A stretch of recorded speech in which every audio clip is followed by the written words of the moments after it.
शेतकरी मित्रांनो नमस्ते. खरं तर आता हा जो महिना आहे या महिन्यातच रोजाचे उपवास चालू आहेत, त्यामुळे सरांची जरा विजिट झाली नाही. आणि शेतकरी मित्रांनो, आम्हाला दोघांना नवरा बायकोना ही व्याप असं की ह्याच्यातली कुठं तर वांग्याची पानं काढत होतो आम्ही, आणि ह्याच्यामुळं थोडंसं इन्फेक्शन झालं झाडांना, म्हणजे बुरशी पकडल्यागत झालं. आणि त्याच्यामुळं सुमारे 1 टन ते 2 टन आपली वांगी ह्याच्यातली फुलगळी ड्रॉप झाली. म्हणजे चुकीला माफी नाही. तर ह्याच्यातली पानं जी आहेत ते महिन्यातून एकदा पानं जरी काढली तर थोडंसं बुरशीनाशकचं औषध पण त्याच्यानंतर शेतकरी मित्रांनो घेतलं पाहिजे. आज माझा कमीत कमी माझ्या चुकीमुळे 50-60 हजार रुपये लॉस झालेला आहे. सर आल्या म्हटले की तुम्ही ही पानं काढताय, त्याचा परिणाम आहे. तर सर आणि काय वाटतंय काय त्याचं? आता थोडी ड्रॉपिंग झाली आहे, नाही असं नाही की सुरुवातीला ड्रॉपिंग झाली, आपला स्प्रे पण लांबला आणि बाकीच्या गोष्टी असेल. माल पण तेव्हा जादा नको पाहिजे होता आपल्याला. सणासुदीचा काळ होता, पण इथून पुढे आपल्याला माल चांगला पाहिजे. काही प्रॉब्लेम नाही. इथून पुढचं जे फर्टिगेशन राहील आपलं, त्यानंतर आपला नवीन शेंडा चांगला निघेल. फ्लॉवरिंग आहे, हाई फ्लॉवरिंग सेट होईल 100%.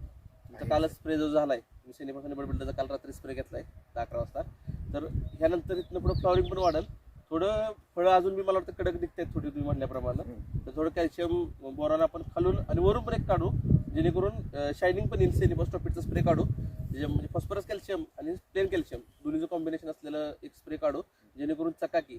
आणि बऱ्याच वेळा तुम्ही मला म्हणता की जरा दांडा पण चांगला पाहिजे, दांडा लांबडा पाहिजे किंवा कलर यायला पाहिजे. त्याही गोष्टी मला वाटतं त्यातनं कव्हर होतील, कारण की फॉस्फरस जो असतो ना त्याच्यावर पेंटॉक्साइड फॉर्ममधला फॉस्फरस आहे. फॉस्फरस कलर पिगमेंटचं काम करतो. म्हणजे कोणत्याही पिकाला, टोमॅटो असो, वांगी असो, जिथं कलर येतो ना तर कलरचे जे पिगमेंट असतात ते वाढवतं. त्यामुळे ऑटोमॅटिक कलर यायला चालू होतं. द्राक्षाला पण बघा, ब्लॅक व्हरायटीला आम्ही सेनिबॉस रिकमेंड करतो, कारण की पाणी उतरायच्या वेळेला कलर यायला पाहिजे, ब्लॅक कलर यायला पाहिजे. तसंच टोमॅटोला पण कलर भरला पाहिजे आणि कलर यायला पाहिजे. तर ते करू. आणि इथून पुढे फर्टिगेशन थोडं जरा 12-23 जास्त चालू, 17 थोडं कमी करू. आता कमी म्हणजे काय, अल्टरनेट चालवायचं आहे आपल्याला, कारण शेंडा चालला. 17-0-17च्या बाबतीत सांगायचं म्हटलं तर त्याचा कलर मी बघितला तर व्हाईट आहे. मला पहिलं ती निळी 17-0-17 म्हणजे 17-0-17 ही आता पहिल्यांदाच गेल्या. नाही ती ग्रेड तशी आहे का नाही, ती ग्रेड चांगली होती. त्यामुळे यारावेला कॉम्प्लेक्स होती ती 1 नंबर. आपण यारावेला कॉम्प्लेक्स तुम्हाला सांगू का, आता तुमचं फुल प्रश्न चालू झालाय प्लॉट. आपल्याला यारावेला कॉम्प्लेक्स एकदा सोडायचं पण आहे. ऍक्च्युअली ती सॉइल ऍप्लिकेशनचं खत आहे. लोक काय करतात, पायरनं बेसल डोस भरताना पण ते भरतात, ज्यावेळेला तोडा चालू होईल त्यावेळेला. पण आपण त्याला विरघळतो, ते 95% सोलोबल आहे. आपण विरघळून त्याची निवळी काढून सोडायची आहे, जेणेकरून आपल्याला डिफिशियन्सी काही दिसणार नाही. 9% एका बॅगमध्ये. आणि थोडं कॅल्शियम मला अजून वाटतं की कॅल्शियम कमी आहे झाडाला, आणि जेणेकरून कॅल्शियम शेंडा पण निघेल.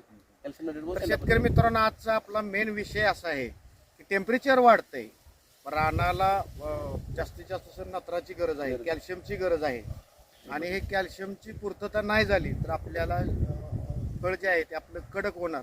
म्हणजे भाजी जे आपली मायमाऊली कोण करणार आहेत त्या म्हणजे कॅल्शियम जर नाही मिळालं तर ते वांग अर्ध शिजलं अर्ध नाही शिजलं अशा पद्धतीनं त्याचा त्रास होतो. आणि एक सर तुम्हाला मी प्रश्न विचारतो, म्हणजे मला बी आणि आमच्या जे आमचे वांगी घेतात त्या लोकांना पण याची माहिती असावी म्हणून हा प्रश्न आहे की ह्या शेतामध्ये जे न्यूट्रिशन आहेत ते 17 प्रकारचे अन्न घटक लागतात. NPK हे तर आहे ते आहेत, बरं तुमचं जीवाणू आणि सूक्ष्म जीवाणू हे पण आहे. तर हे 17 प्रकारचे आपण अन्न घटक या झाडांना देतो. आणि हेच घटक माझं असं म्हणणं आहे की मानवी शरीराला पण लागतात, म्हणजे त्यांनी घेतलं तर ते आपल्याला मिळणार आहे. आणि हे 17 प्रकारचं शेतकरी मित्रांनो मायमौली की हे झाडाला आपण घटक देतोय. काय झिंक असेल, कॅल्शियम असेल, बोरॉन असेल, आत्तानी सरांनी काही 1-2 नावं घेतली ते असतील, मॅग्नेशियम वगैरे. तर हे जे आहे हे अन्न घटक झाडाला मिळाल्यामुळं पूर्णपणे आपल्याला तेच घटक आपल्याला पूर्ण मिळणार आहेत. आता सर थोडीशी माझ्या शेतामध्ये कीड आले, लहान बाळ आपल्या घरातली पण वांगी खातील. तर आपण काय केलं, लगेच इस्लामपूरला श्रीराम कृषी सेवा केंद्रामध्ये फोन करून ते जे टप असतात ना शेंडाळीचे पतंग पकडण्याचे, ते लगेच बघा 4 टप आणि 8-10 गोळ्या त्याच्या आज 4 लावून घेणार आहे. म्हणजे औषध मारायचं थोडंसं कमी टाळाटाळ करतोय किंवा प्रयत्न करतोय.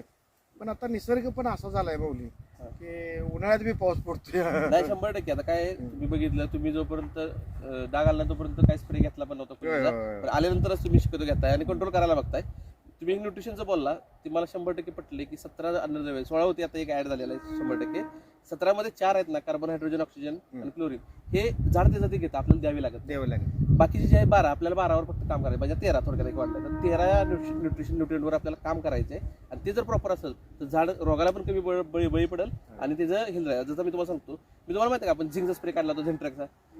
झिंक आहे ना, झिंक जे मेडिकल सेक्टरमध्ये वापरलं जातं, म्हणजे आपण जे झिंकच्या गोळ्या खातो बघा किंवा कॅल्शियमच्या गोळ्या खातो, त्यात जो वापरला जातो का ना कॅल्शियम किंवा झिंक, तोच आपल्या फॉलिओची ग्रेड आहे आपल्या. बघा तुम्हाला स्टॉपिड सांगितलं कॅल्शियम आहे, झिंक सांगितलं झिंक आहे, बोरॉन सांगितलं बोरॉन, बरोबर आहे.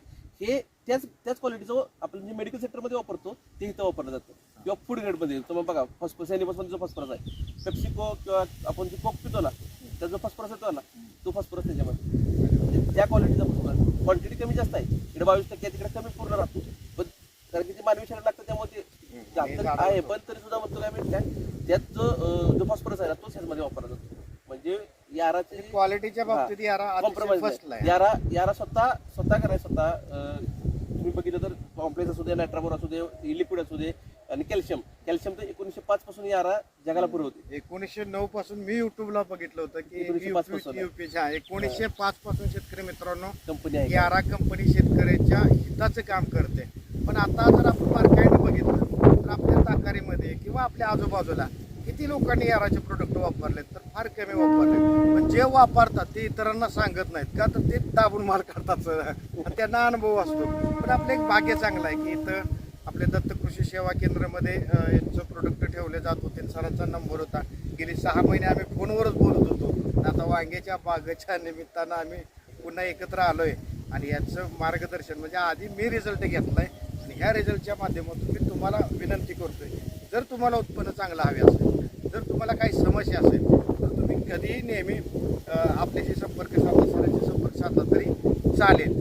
जास्तीत जास्त चांगले जर आता तुम्हाला पटणार नाही, मी याच्यात मॅग्नेशियम सोडलेलं होतं मग मॅग्नेशियम सोडून जर मला मॅग्नेशियमचा रिझल्ट येत नसेल तर दुकानदार खराब आहे, रान लाभाड बोलतोय का ते औषध लाभाड बोलतोय. तर कुठेतरी बाजारामध्ये शेतकरी मित्रांनो एखादी वस्तू अशी असते की त्याच्यामध्ये निम्म्याला निम्म मार्जिन असतं, त्याचा रिझल्ट मात्र शेतात येत नाही, पण त्यामध्ये शेतकऱ्याचं मात्र फार मोठं नुकसान होतं. म्हणजे काय म्हणूया की ती वस्तू असते 100 रुपयाची, त्या दुकानदाराला 50 मिळतील, 40 मिळतील, त्याशी देणं घेणं नाही. पण आमचं मात्र माऊली त्या 50 रुपयाच्या वस्तूमुळं 5000 रुपयाचं नुकसान होतं आणि त्या झाडाला त्रास होतो. त्या झाडाला जे काही आहार द्यायचा आहे, आपल्याला जेवल्याशिवाय चालते का नाही, त्याचं जेवण आहे ते सर व्यवस्थित केलं पाहिजे, ही आमची शेतकऱ्याची भावना असते. पण ती क्वालिटी चांगली मिळाली, वस्तू चांगली आणि चांगली वस्तू मिळायची असेल तर तुम्हाला मात्र यारा फॅमिलीशी तुम्हाला संपर्क साधावा लागेल. व्हिडिओ आवडला तर शेअर करा. रामकृष्ण हरी, धन्यवाद.